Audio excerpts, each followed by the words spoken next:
শুভ সকাল বন্ধুরা, welcome back to our channel. কেমন আছো তোমরা? আশা করি ভালো আছো, আর আমিও ভালো আছি। আমার আরও একটি নতুন ফ্রেশ ব্লগে তোমাদের সবাইকে অনেক অনেক স্বাগত। সকালবেলা ঘুম থেকে উঠে সমস্ত বাড়ির কাজকর্ম করে নাস্তা কমপ্লিট করে এখন বসে পড়েছি শাক বাছতে। তোমাদের দাদাভাই যখন ছিল এই বেথে শাকগুলো এনে দিয়েছিল। এগুলোকে আমরা বেথে শাক বলি, তোমরা কি বলো অবশ্যই কমেন্ট বক্সে জানিও। এই বেথে শাকগুলো আলু বাড়িতে মূলত হয়ে থাকে। তো এই বেথে শাকগুলো কিন্তু ভাজা খেতে খুব ভালো লাগে, তবে এটা কিন্তু হালকা তেতকুটে ভাব থাকে। আর এইগুলো মানে পাঁচমিশুলি শাকের সঙ্গে ভাজা করে খেতে কিন্তু বেশি ভালো লাগে। তবে শুধু যেহেতু বেথে শাক বিক্রি হচ্ছিল, তোমাদের দাদাভাইয়ের বেথে শাক পোস্ত দিয়ে খেতে পছন্দ করে, তো সেই জন্য এনেছিলাম। কিন্তু তোমাদের দাদাভাই চলে যাওয়ার জন্য ওকে আর করে দেওয়া হয়নি। তো শাকগুলো যেহেতু প্রচণ্ড পরিমাণে নরম হয়, নষ্ট হয়ে যাবে, ফ্রিজের মধ্যে বেশি দিন থাকবে না, তাই আজকে ভাবলাম বেচে রান্না করে নিই। তো আজকে আমি তোমাদের সাথে শেয়ার করব বেথে শাক কীভাবে আমি ভাজা বানাই, সেটা আজকে শেয়ার করব। তোমরা চাইলে বাড়িতে তুলে নিয়ে এসে রান্না করে খেয়ে দেখতে পারো। ছোটোবেলাতে আমি কি করতাম, ওই আলু গাছের ওখানেতে হতো, তো সেখান থেকে আমি তুলে নিয়ে আসতাম।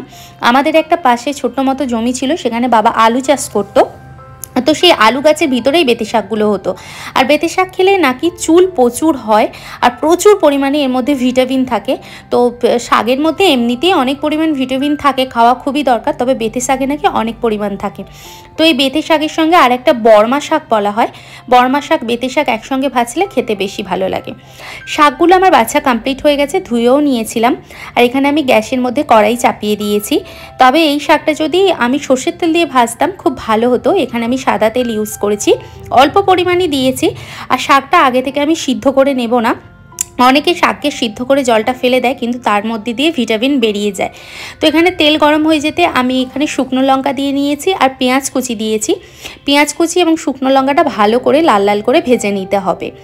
আমি যেভাবে রান্না করছি তোমরা সেইভাবেও রান্না করতে পারো। আবার অনেকে বেথে শাককে সিদ্ধ করে পেঁয়াজ আর লঙ্কাকে ভেজে তার সঙ্গে ভর্তা করেও খায়, সেটা খেতেও ভালো লাগে, কিন্তু আমার শাক ভাজা খেতে বেশি ভালো লাগে।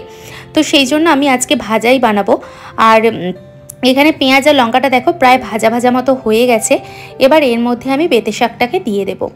তো চলো বেথে শাকটাকে আগে দিয়ে নিই।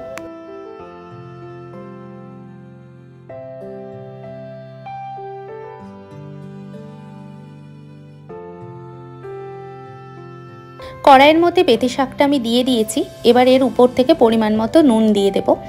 শাকের মধ্যে নুনটা একটু কম দেওয়াই ভালো, শাক সিদ্ধ হয়ে যাবার পর যেহেতু কমে যায়, আর এখানে যেহেতু আমি সিদ্ধ করে জলটা ফেলবো না, তাই নুনটা একটু পরিমাণে কম দিয়েছি। এবার শাকটা আমি ঢাকা দিয়ে দেব। 10 মিনিট পর আমি আবারও ফিরে এলাম। এখানে দেখো শাকটা খুব সুন্দরভাবে সিদ্ধও হয়ে গেছে এবং ভাজা ভাজাও হয়ে গেছে। এবার এর মধ্যে পরিমাণ মতো লঙ্কা গুঁড়ি দিয়েছি। লঙ্কা গুঁড়ি দিয়ে ভালো করে আরেকটু নাড়াচাড়া করে নেব। শাকের মধ্যে আমি একটু লঙ্কা গুঁড়ি দিই, কারণ ঝাল ঝাল খেতে লাগে। আমি শাক একটু ঝাল ঝাল খাওয়া পছন্দ করি। আর দেখো কতগুলো শাক দেখলে তো বলো তোমরা, কিন্তু কমে পুরো একদম একটুখানি হয়ে গেছে। এদিকে আমার শাক ভাজা করা কমপ্লিট হয়ে গেছে। এখন আমি রান্না করব চিকেন। চিকেনের ওই যে মেটে টেটে একটু বেশি ছিল, আর কয়েকটা আর কি পিস ছিল, সব কিছু দিয়ে একটা কষা কষা করব। তো এখানে কড়াইতে তেল দিয়েছি, তার মধ্যে চিনি আর এলাইচি দিয়ে নিয়েছি। এগুলো গরম হয়ে যেতে এর মধ্যে আমি পেঁয়াজ কুচিগুলো দিয়ে দিলাম। চিকেন তোমরা সকলেই ভালো করে রান্নাবান্না করতে পারো, তবে আজকে চিকেনটা যেহেতু অনেক পরিমাণ মেটে রয়েছে, তো কিভাবে রান্না করি সেটাই দেখাবো। এখানে পেঁয়াজটা ভাজা ভাজা হয়ে যেতে আমি এর মধ্যে 3টে কাঁচা লঙ্কা দিয়েছি শুধুমাত্র গন্ধের জন্য। এবার এর মধ্যে আমি আদা রসুন কাঁচা লঙ্কার যে পেস্টটা ছিল সেটাকে দিয়ে দিয়েছি, শুকনো লঙ্কার পেস্টটা দিয়ে ভালো করে আমি মশলাটা কষিয়ে নেব। আমি তোমাদেরকে আগেই বলেছি চিকেনের মধ্যে মশলাটা তোমরা যদি ওই শুকনো লঙ্কা পিষে নাও, এর মধ্যে কালারটা কিন্তু খুব সুন্দর আসে। এখানে মশলা কষানো আমার কমপ্লিট হয়ে যেতে এর মধ্যে আমি 2টো টমেটো দিয়েছি।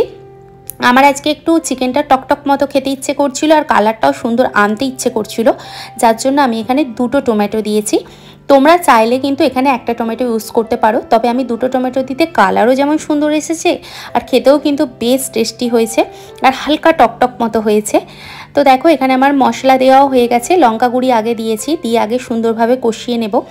আর মশলা কষানোর পর লঙ্কা গুঁড়ি দিয়ে আগে একটু কষিয়ে নেবে, তাহলে আরও সুন্দর তরকারির কালার আসে। আর এখানে তোমরা দেখেই বুঝতে পারছো চিকেনের মশলা কালারটা কিন্তু খুবই সুন্দর এসেছে। খুব নর্মালভাবে আমি রান্না করেছি, তবে খেতে কিন্তু অসাধারণ হয়েছিল। তবে মেটেগুলো অনেকে কী করে হালকা সিদ্ধ করে জলটা ফেলে দেয়, অনেকে মেটের ওই গন্ধটা নিতে পারে না, যার জন্য। আর এখানে অল্প পরিমাণ একদম হলুদ দিয়েছি, দিয়ে ভালো করে আবার মশলাটাকে কষিয়ে নিচ্ছি। কষানো হয়ে গেলে আমি এর মধ্যে দিয়ে দেব চিকেনগুলোকে। চিকেনগুলো আমি আগেই গরম জল দিয়ে ভালো করে ধুয়ে রেখে দিয়েছিলাম। এই যে দেখো কষানো কমপ্লিট হয়ে গেছে, আর এই যে চিকেনগুলো দিয়েছি। চিকেনগুলো কিন্তু আমি গরম জলে ওয়াশ করেছি, কারণ ওই মেটেগুলো দিয়ে সিদ্ধ করে জলটা ফেলে দেওয়া আর গরম জলে ধুয়ে নেওয়া একই ব্যাপার, যার জন্য আমি গরম জলে ভালো করে ধুয়ে নিয়েছি। নিয়ে এবার সুন্দর করে কষাকষি করে নেব।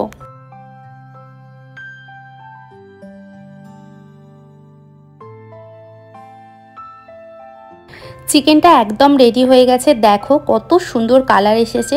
কালারটা যতটা সুন্দর এসেছে খেতে ঠিক ততটাই টেস্টি হয়েছে। তোমার বাড়িতে ট্রাই করো। রান্নাবান্না কমপ্লিট করে সমস্ত গ্যাস ট্যাস পরিষ্কার করবার পর দেখলাম বোতলগুলো পুরো খালি হয়ে গেছে, তাই বোতলগুলো আগে ভরে নেব। নিয়ে তারপর জল গরম বসিয়েছি, স্নান করতে যাব। তবে আমার কিন্তু এখনও ভাত রান্না করা হয়নি, এরপর ভাতটা বসিয়ে যাব স্নান করতে।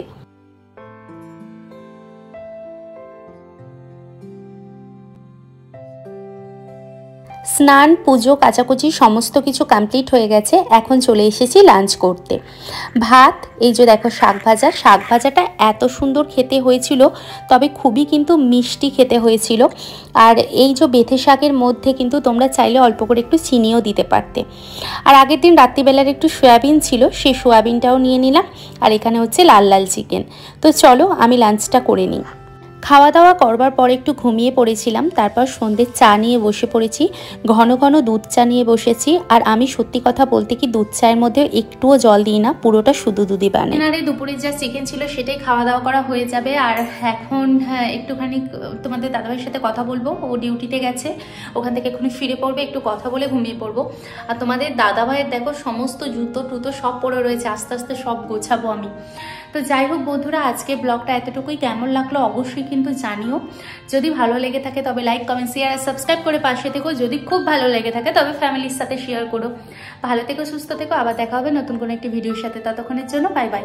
আর অবশ্যই তোমরা জানিও আমার ভিডিওগুলো তোমাদের দেখতে কেমন লাগে, আর তোমরা আর কি কি ভিডিও দেখতে চাও সেটাও তোমরা কমেন্ট বক্সে জানাতে পারো। এবং আমাকে নিয়ে যদি কোনো প্রশ্ন থেকে থাকে তাহলে আমাকে কমেন্ট বক্সে পড়ো, অবশ্যই আমি ভিডিওর মাধ্যমে উত্তর দিয়ে দেবো।